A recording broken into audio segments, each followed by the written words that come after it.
شهر رمضان الذي أنزل فيه القرآن هدى للناس وبينات من الهدى والفرقان.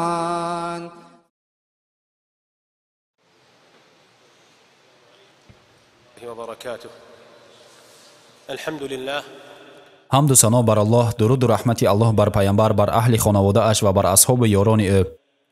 و بعد از الله طلب آن را دارم که آتش دوزخ را برایمان حرام کند و ما را از بنده های صالحش گرداند و از جمله اصلاح کنندگان و داعیان راه رضاگی خودش گردانیده باشد.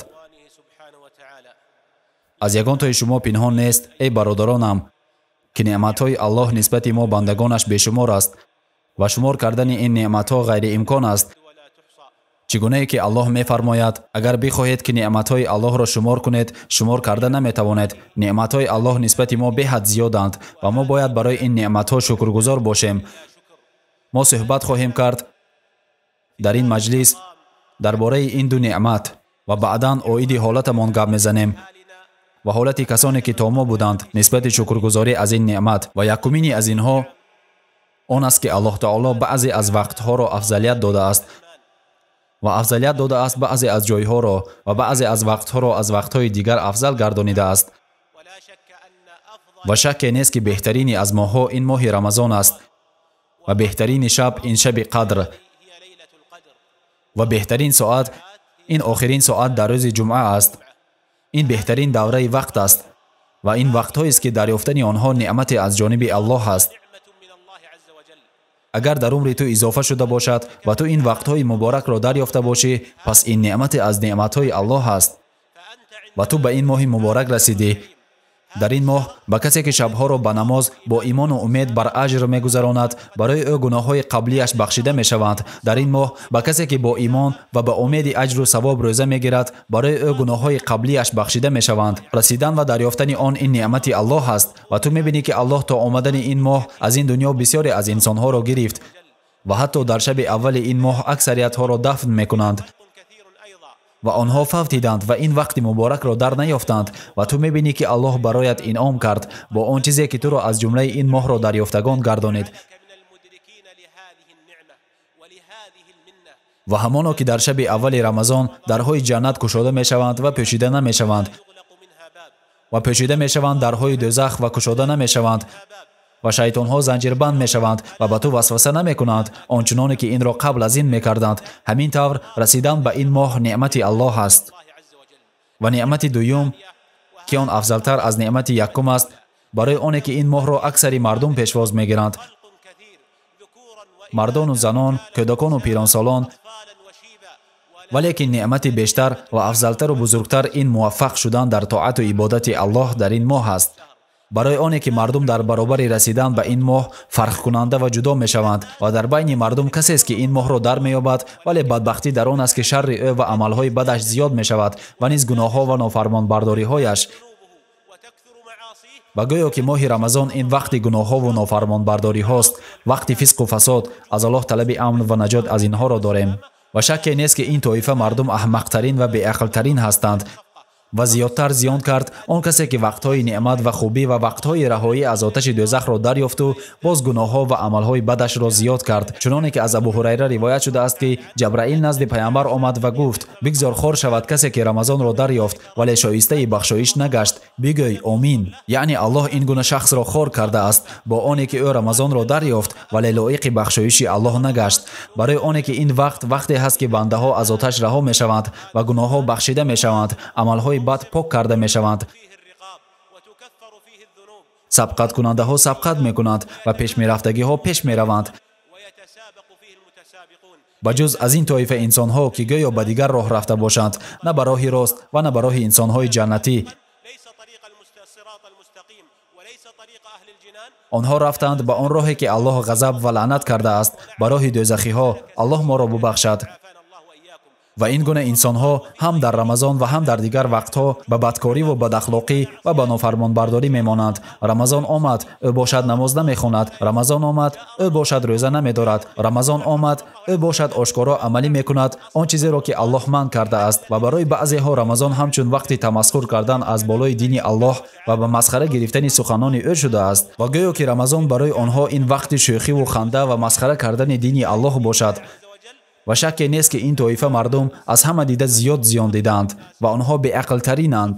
ва тоифаи дуюм касоне ки моҳи Рамазонро мегузаронанд, вале ҳолати онҳо мисли пештара ҳамчунин боқӣ мемонад. Ҳеҷ чиз зиёду кам нашуд. ӯ намозҳои худро ҳифз мекунад, рӯза медорад ва бо ҷамоат намоз мехонад, лекин ҳолати ӯ ҳеҷ дигаргун нашуд, вале дар ӯ низ хайр ҳаст, аммо ба ӯ кӯмак нарасидааст барои ба даст овардани баракати ин моҳи муборак. ва ниёгони некӯкори мо чӣ хеле ки дар ин бобат Абу Бакр ибни Абу Марьям гуфтааст. вақте ки моҳи Рамазон меомад, устодони мо мегуфтанд: поксозанда омад, барои он ки он аз гуноҳҳо ва аз амалҳои бад пок ва тоза месозад.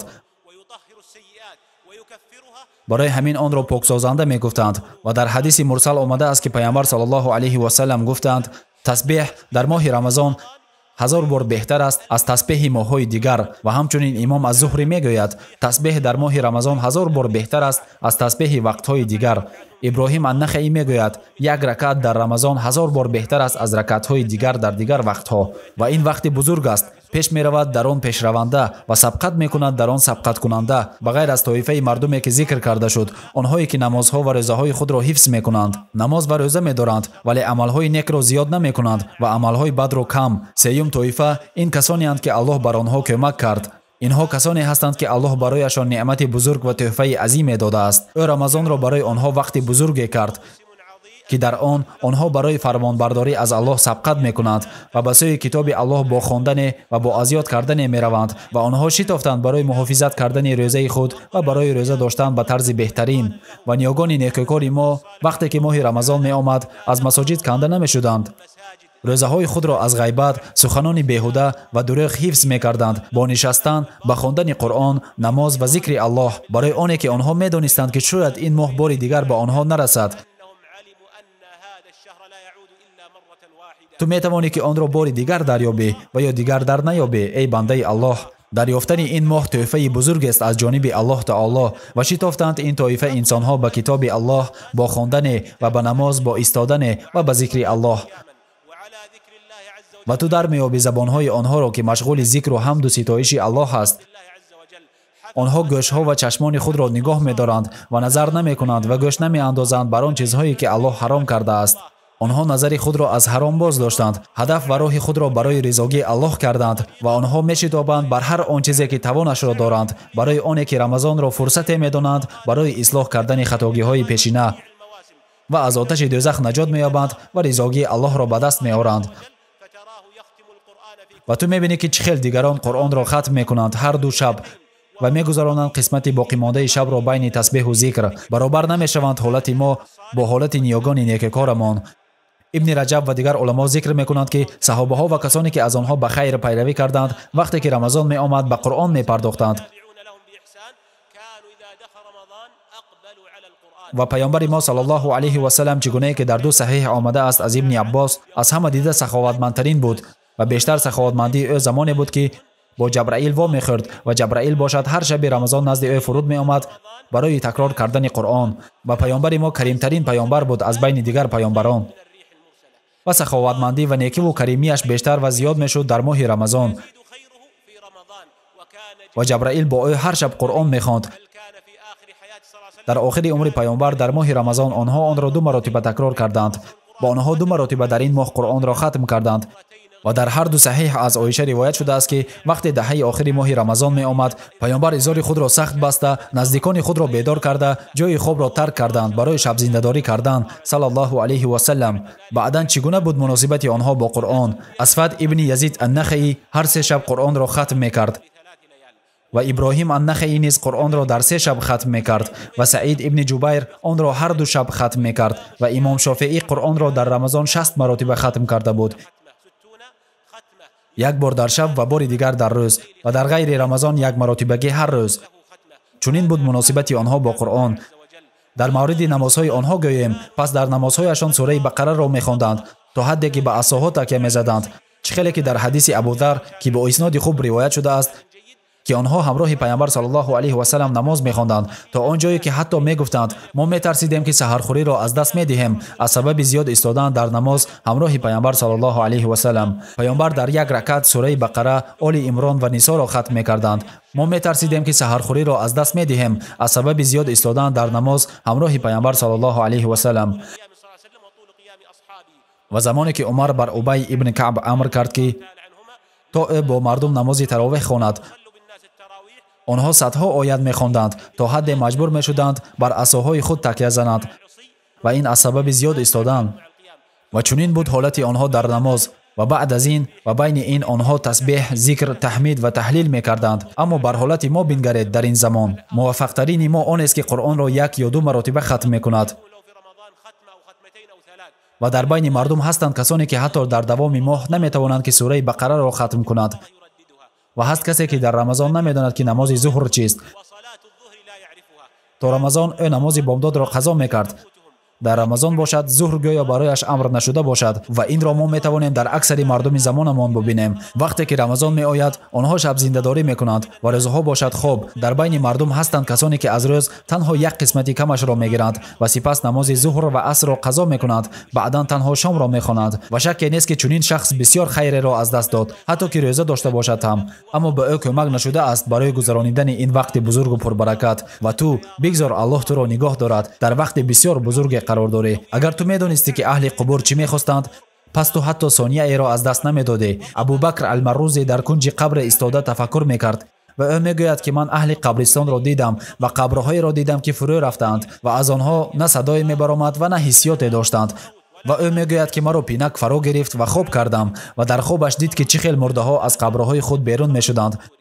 эй Абу Бакр, наход ба ту монандҳо хоб кунанд. Савганд бар Аллоҳ, суханони субҳаналлоҳ, алҳамдулиллаҳ ва Аллоҳу акбар маҳбубтар аз назди мо аз дунё ва ҳар он чӣ ки дар он аст. мурдаҳо аз қабрҳо мебароянд ва мегӯянд ки калимаи субҳаналлоҳ беҳтар аст аз қасрҳо, хонаҳо, беҳтар аст аз шинонидани ниҳолҳо ва ҷамъоварии тиллову нуқраҳо.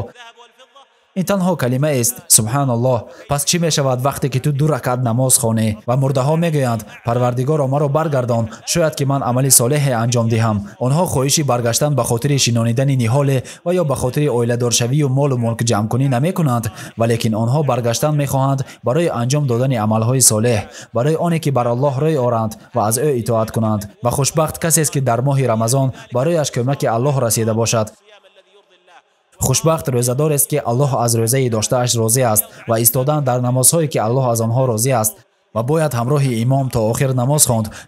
чун дар байни мардум бадбахтоне ҳастанд ки танҳо ду ракат мехонанду баъд мераванд. ва дар ҳадиси Абузар омадааст барои касе ки намозро аз паси имом мехонад то рафтани ӯ дар номаи аъмолаш навишта мешавад ки гӯё ӯ тамоми шаб дар намоз истод шудааст. эй маҳрумгашта, намози ту бо имом, ҳатто агар ӯ аз Қуръон кам қироат кунад ва намоз ҳам кӯтоҳ шавад, навишта мешавад ки гӯё бо намоз шабзиндадорӣ кардӣ ва ин аз неъмат ва раҳмати Аллоҳ аст. ва баъдан болои туст зиёд кардани корҳои некат ва пешсаф будан дар корҳое ки Аллоҳ аз онҳо розӣ аст. ман насиҳат мекунам шуморо эй бародаронам, пешсаф бошем, аз ин вақтамон истифода кунем, чун он дигар бар намегардад. ва шабу рӯз ин ду барои анҷоми корҳои нек. ва бубин ки ту дар ин вақт чӣ кор мекунӣ. дирӯз ту ҷавон будӣ, имрӯз бошад ту пир ва сафедӣ решу мӯи сари туро фаро гирифт ва пагоҳ намедонӣ ки чӣ мешавад, зиндаӣ ё мурда. бигзор Аллоҳ туро ҳифз кунад. тавба ва бозгашт кунед ба сӯи Аллоҳ.